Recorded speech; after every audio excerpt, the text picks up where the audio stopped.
আগে ছুটির দিন হলেই সার্চ মারতাম কোন হলে কোন মুভি চলছে, কোথায় কাছাকাছি ঘুরে আসা যায়। আর এখন ছুটির দিন হলেই ভাবি কোনো কাছাকাছি প্লে জোনে যাওয়া যায়। বাচ্চাদের ইনডোরের থেকে আউটডোর গেমই বেশি ভালো, কিন্তু আমাদের গার্ডেন রিচের কাছাকাছি কোনো প্লেগ্রাউন্ড নেই, তাই জন্য অগত্যা যেতেই হয় এরকম কোনো জায়গা খুঁজে যেখানে পিউ ছুটির দিনগুলো ছুটির মতনই কাটে। তো কালকেও একটা সার্চ মেরে বের করে ফেলেছিলাম একদম আমাদের বাড়ি থেকে কাছে, জাস্ট গার্ডেন রিচ ফ্লাইওভারটা নামলেই এটা পড়ে যাবে। জানি না অনেকেই হয়তো জানো, কিন্তু আমি ফার্স্ট টাইম গেলাম। তো পিউ গিয়ে ওয়েট করছিল, ওর বাবা ততক্ষণ টিকিট কাটেছিল, তারপরে আর কি টিকিট কাটা হলো আর পিউ শুরু হয়ে গেল ফুল টিন জার্নি। তবে একটা জিনিস ভালো দেখলাম, এখানে মায়েদেরও অ্যালাউ করে, মানে বাচ্চার সাথে সাথে একটা প্যারেন্টসও তুমি ওখানে যেতে পারবে। তাই আমি প্রায় বহু বছর পর এই রকম জিনিস নিয়ে এনজয় করলাম। আমি নাহলে দূর থেকে দাঁড়িয়ে ভিডিওই করি, কিন্তু কালকে আমি ফুল টু এনজয় করেছি।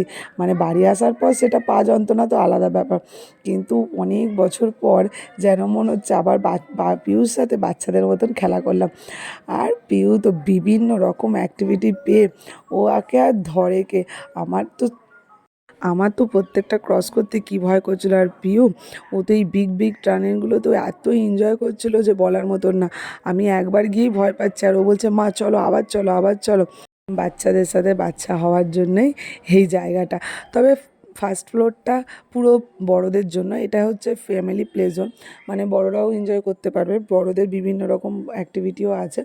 তবে আমরা যেহেতু পিউর জন্যে গেছিলাম, তাই ওর সাথেই সেকেন্ড ফ্লোরে এই যে এটা হচ্ছে 7 বছরের ছোটো বাচ্চাদের জন্য। তো ওখানে আর কি ছিলাম, যেহেতু আমাকেও ওখানে সব রকম অ্যাক্টিভিটি করতে দিয়েছিল। তো দুজনে মিলে এনজয় করেছিলাম। আমার কোনো রকম ফটো আর নেইনি, ওরই সব ফটোগুলো নিচ্ছিলাম। আর এটা ফার্স্ট ফ্লোরে ছিল। এই যে দেখতে পাচ্ছ ফার্স্ট ফ্লোরটা অনেক বড়, মানে কি দুর্দান্ত ধরনের গেম আছে, সেগুলো পরে কোনো এক সময় দেখাবো যদি আবারও যাই। চলো আজকের ভিডিওটা এখানে শেষ করলাম, এইভাবেই গল্প চলতে থাকুক তোমাদের সাথে আমার।